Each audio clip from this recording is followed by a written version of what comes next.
Hi, good morning. காலை வணக்கங்க. இன்றைக்கி ஒரு புளி சட்னி தாங்க அரைக்க போகிறேன். 2 பெரிய வெங்காயம் நறுக்கி வச்சுருக்கேன்.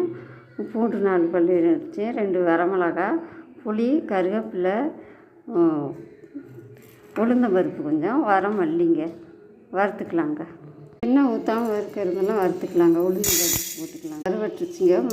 வரமல்லியும் மிளகா நல்லா வறுபட்டுருச்சுங்க. ஒரு பாத்திரத்தில் எடுத்து வச்சுக்கலாங்க. இந்த பாத்திரத்தில் வெங்காயம் பூண்டு போட்டுக்கலாம்.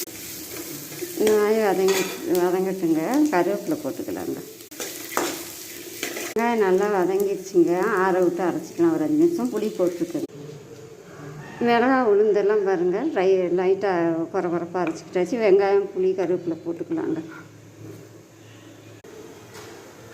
புளி சட்னி ரெடி ஆகிடுச்சு. பிடிச்சிருந்தா ஒரு லைக் பண்ணுங்கள், ஷேர் பண்ணுங்கள், சப்ஸ்கிரைப் பண்ணுங்கள். தாளிச்சிக்கலாங்க. வச்சுங்க, சூடான இட்லியோட வச்சு சாப்பிடும்போது டேஸ்ட்டாக இருக்கும் புளி சட்னி.